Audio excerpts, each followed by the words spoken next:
पांचवा भाग पढ़ेंगे।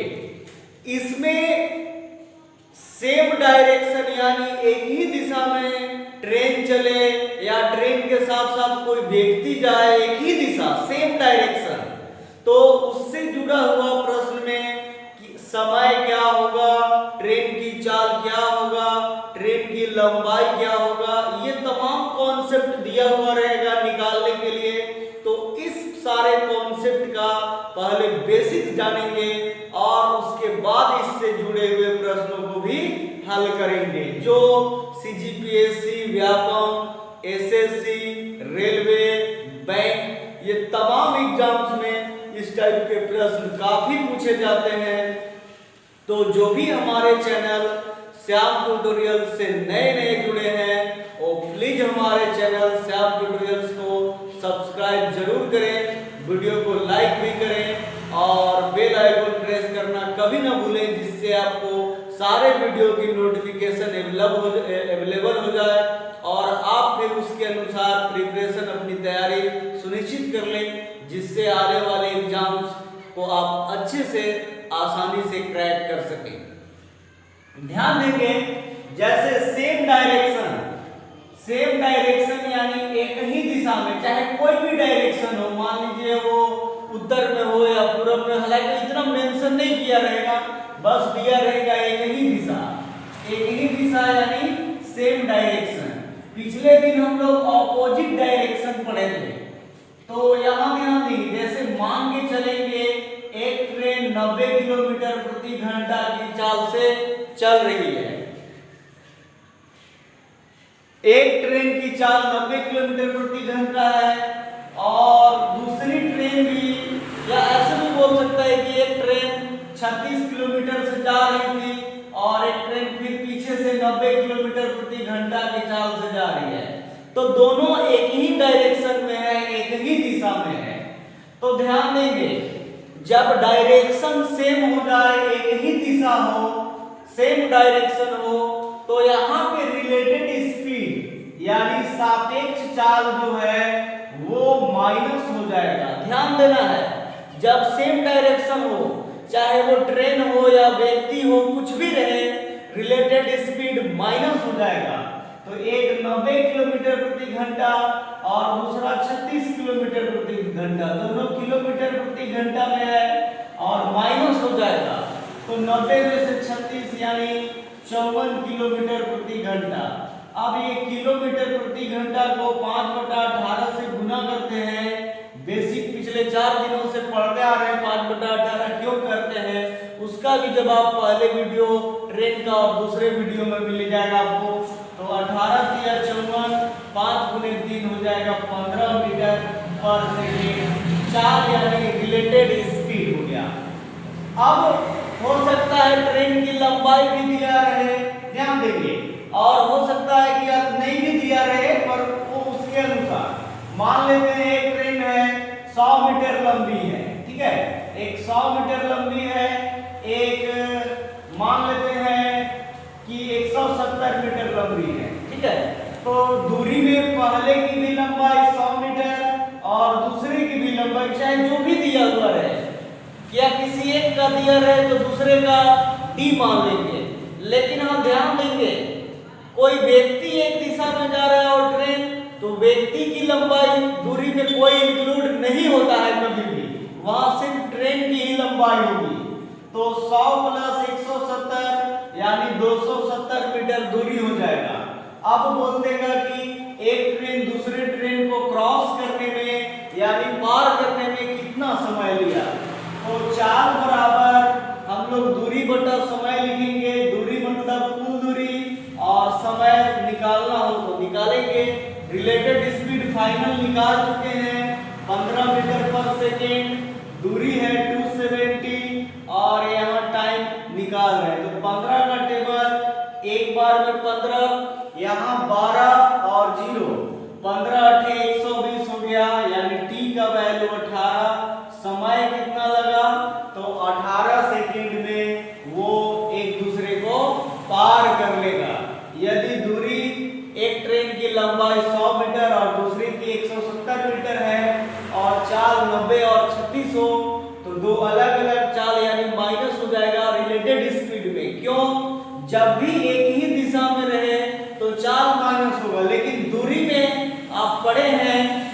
फर्क नहीं पड़ेगा, और दूरी जब भी रहेगा तो ऐड ही होगा, मतलब दो अलग अलग दूरी दिया हुआ है। तो दूरी यानी कहने का मतलब ट्रेन की लंबाई, प्लेटफॉर्म की लंबाई, ये दूरी के लिए कार्य करता है। पर यहाँ व्यक्ति की लंबाई वगैरह से आपको कोई प्रश्न में दिक्कत ही नहीं है, आप सीधा ट्रेन की लंबाई सिर्फ जोड़ेंगे यदि ट्रेन और व्यक्ति दो दिया रहे तब। इसके अलावा भी कभी कभी कॉन्सेप्ट देता है कि मान लीजिए एक ट्रेन इधर से जा रही है, दोनों के बीच फासला वगैरह का भी है, तो ट्रेन की लंबाई जुट जाती है, मतलब और दोनों के बीच का दूरी, मतलब दूरी जहां भी रहे वो ऐड हो जाएगा। बस आपको रिलेटेड स्पीड सापेक्ष चाल में आपको ध्यान देना है कि सेम डायरेक्शन रहे तो माइनस होगा। उसके पीछे रीजन है कि मान लीजिए ये एक जा रही है और एक पीछे से एक और ट्रेन आ रही है, तो दोनों के बीच कुछ ना कुछ तो फासला रहेगा, एकदम एक बराबर चाल से चलेगा तो ही, और नहीं तो चाल अलग अलग रहेगा तो हमेशा फासला बढ़ता घटता रहेगा। ये तो या फिर चाल भी एक बराबर रहेगा लेकिन अलग अलग टाइमिंग पे स्टार्ट हुआ तो भी फासला तो डिस्टेंस रहेगा ही, इसीलिए ये माइनस हो जाता है एक ही दिशा में सापेक्ष चाल, चाहे इधर से लिया रहे या प्रश्न में इधर से भी ले सकता है, दोनों रिलेटेड स्पीड माइनस ही होगा। ये आपको ध्यान देना है एक ही दिशा यानी सेम डायरेक्शन के लिए।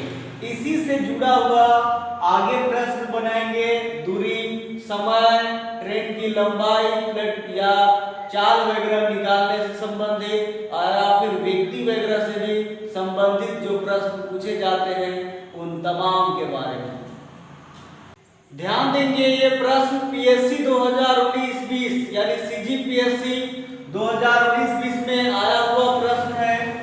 एक रेलगाड़ी 40 किलोमीटर प्रति घंटा की चाल से उसी दिशा में 25 किलोमीटर प्रति घंटा की चाल से चलने वाले आदमी को 48 सेकेंड में पार करती है, तो रेलगाड़ी की लंबाई क्या होगी? ध्यान देंगे, ये मान के चलते हैं एक ट्रेन है रेलगाड़ी जिसकी चाल 40 किलोमीटर प्रति घंटा है, लंबाई दिया नहीं है, ट्रेन की लंबाई यानी होता दूरी है दिया ही नहीं है, लेकिन डी मीटर हम लोग मान लेते हैं।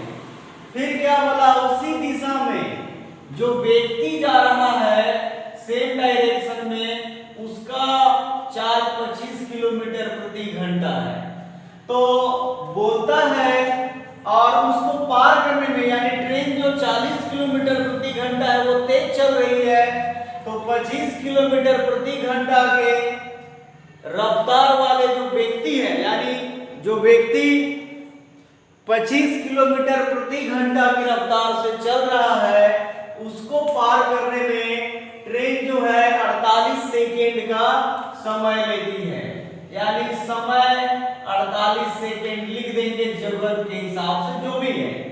अब आप ध्यान देंगे दो तरह से प्रश्न को बना सकते हैं, सेम डायरेक्शन में है तो ट्रेन की लंबाई यानी ट्रेन की लंबाई दिया है ही नहीं है, तो ट्रेन की लंबाई यानी होगा दूरी डिस्टेंस, तो इसको मान लेते हैं डी मीटर, ठीक है।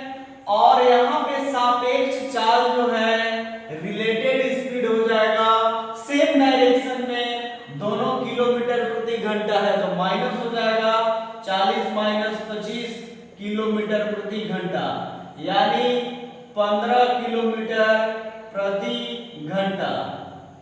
अब 15 किलोमीटर प्रति घंटा है तो 15 1 किलोमीटर, ये किलोमीटर प्रति घंटा है तो इसको मीटर पर सेकेंड में बदलने के लिए 5/18 से गुना, 3 गुने 6 18, 3 × 6 15 यानी 25/6 मीटर पर सेकेंड हुआ।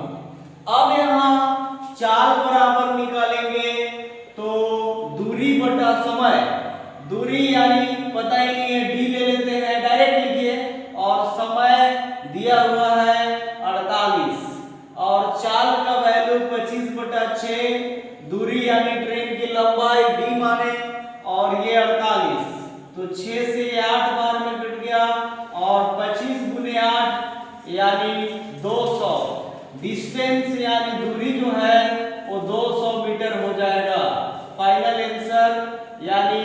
डिस्टेंस 200 मीटर, ट्रेन की लंबाई 200 मीटर।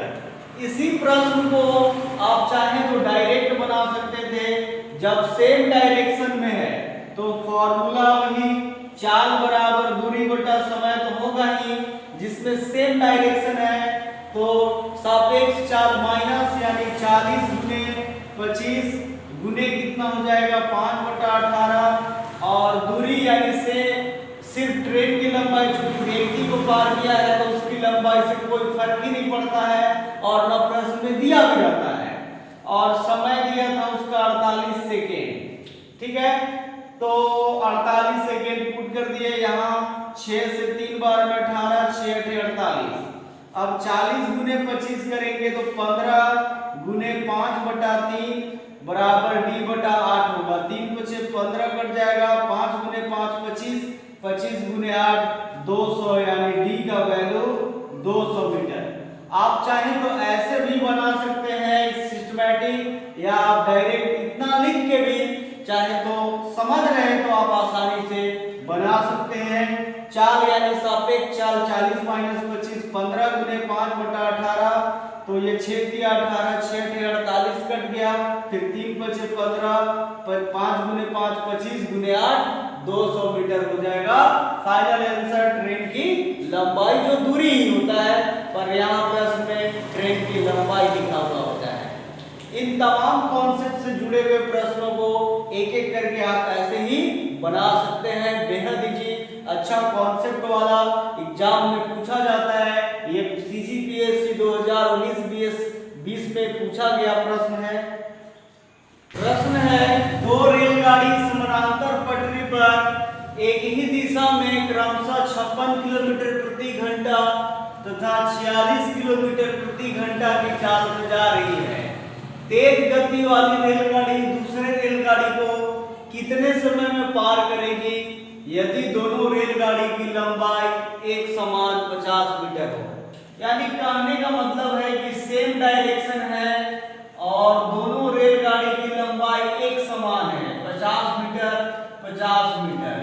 यानी आप कुल दूरी डायरेक्ट लिख सकते हैं 50 + 50 100 मीटर।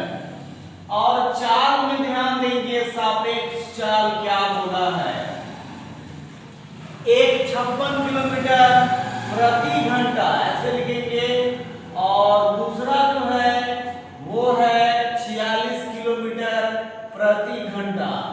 तो सापेक्ष चाल एक ही दिशा में है तो दोनों माइनस हो जाएगा, 56 माइनस 46 किलोमीटर प्रति घंटा, यानी 10 किलोमीटर प्रति घंटा। 10 गुने 5/18, यानी 2 × 10 2 × 9 18, तो 5 गुने 5 हो गया 25/9 मीटर पर सेकेंड। मतलब सापेक्ष चाल जो है वो 25/9 मीटर पर सेकेंड आया। कुल दूरी दोनों ट्रेन की लंबाई एक समान है, ऐड हो गया, एक ही माइनस हो जाएगा। सापेक्ष चाल चूंकि सेम डायरेक्शन में है दोनों ट्रेन, तो 56 में से 46 तो 10 किलोमीटर प्रति घंटा, किलोमीटर प्रति घंटा को मीटर पर सेकेंड में बदलेंगे तो 10 गुने 5/18, 2 × 9 18, 2 × 10, यानी 5 गुने 5 25/9 मीटर पर सेकेंड। दूरी भी है, चाल भी आ गया, समय निकालना है तो फॉर्मूला सिर्फ एक ही कॉन्सेप्ट ध्यान देंगे, चाल बराबर दूरी बटा समय। तो चाल यानी सापेक्ष चाल जो आया 25/9, दूरी कितना 100 और समय t 25 गुने 4 100 बार, यानी 9 गुने 4 कितना हो जाएगा, 9 गुने 4 36, यानी t समय जो है वो आपका आया 36 सेकेंड। फाइनल आंसर हो गया।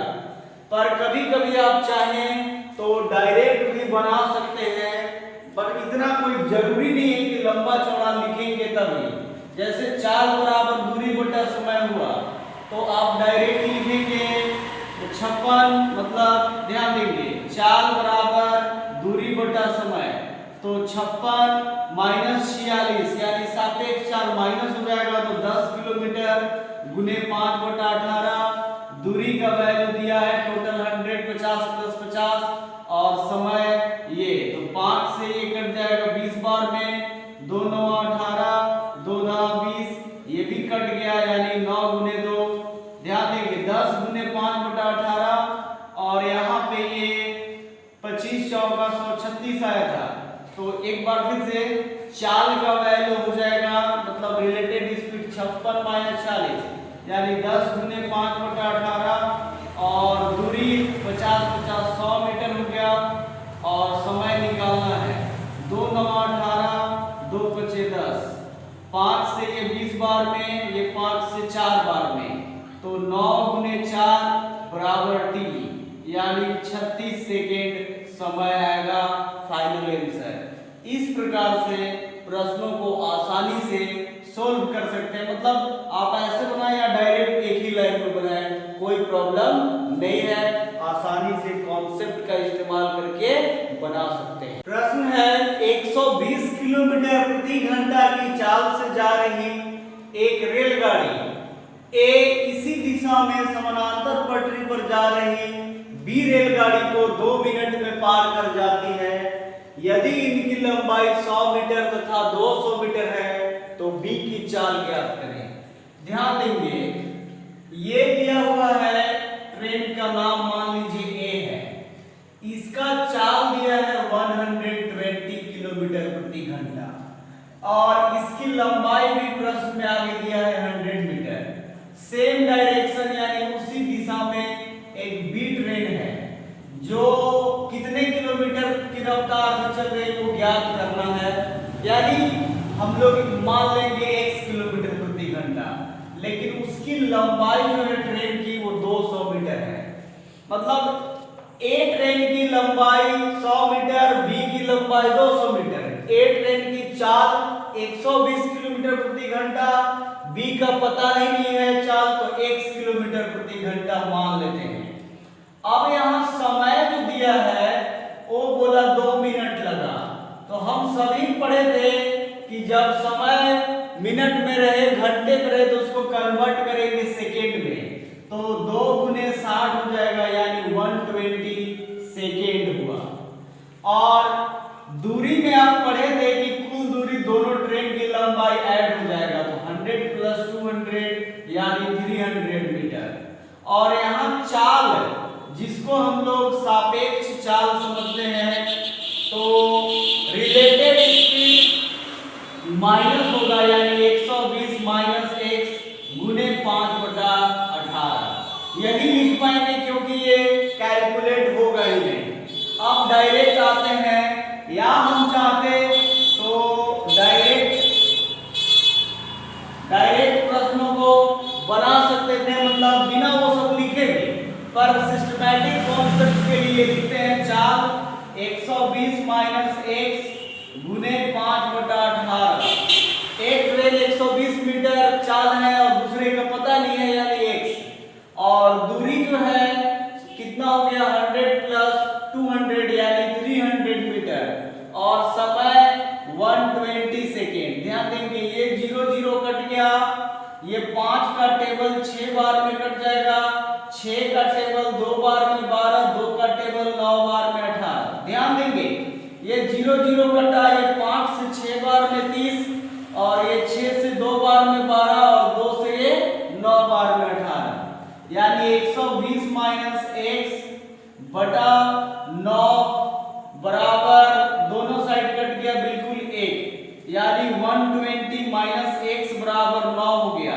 तो पक्षांतर करेंगे तो 120 - 9 बराबर x, यानी ये 120 में से 9 घटेगा तो 111, यानी x यानी ट्रेन की जो चाल b का है वो 111 किलोमीटर प्रति घंटा। ये हो जाएगा फाइनल आंसर। मतलब जो दिया हुआ है वैसे लिखेंगे, दूसरे वाले की चाल निकालना है तो आराम से पुट करके निकाल देंगे। ये 0 0 कट गया, 5 का टेबल 6 बार में, 6 दूनी 12, 2 9 18, फिर 120 - x बराबर 9 बटा 9 बराबर 1/1। पक्षांतर कर दिए 120 में से 9 माइनस तो x का वैल्यू 111 किलोमीटर प्रति घंटा फाइनल होगा दूसरे ट्रेन यानी बी ट्रेन की चाल। ये तमाम कॉन्सेप्ट से जुड़े हुए प्रश्नों रेलगाड़ी का जो 5 भाग मिलाकर टोटल इसको हम बताए हैं, इसको आप देखेंगे part 1, part 2, part 3, part 4, part 5 trains का यानी प्रॉब्लम बेस्ड ऑन ट्रेन्स का, तो आप सारे कॉन्सेप्ट को समझ जाएंगे और मैक्सिमम प्रश्न सीजीपीएससी, व्यापम, एसएससी, रेलवे का आया हुआ प्रश्नों को ज्यादातर सोल्व कराया जाता है, जिससे आपको काफी बेहतर कॉन्सेप्ट के साथ अच्छी तैयारी बनी रहेगी। इसलिए आप वीडियो को जरूर देखें लास्ट तक और अपने दोस्तों में या और भी लोगों में शेयर जरूर करें, लाइक करें और कमेंट्स भी करें। धन्यवाद। अगले दिन फिर मिलेंगे कि अलग टॉपिक के साथ। आज ट्रेन खत्म हुआ है तो अगले दिन से टाइम एंड वर्क पढ़ाएंगे यानी समय और इकाई। तो इन तमाम कॉन्सेप्ट से जुड़े हुए रहने के लिए आप हमारे चैनल को सब्सक्राइब जरूर करें। धन्यवाद।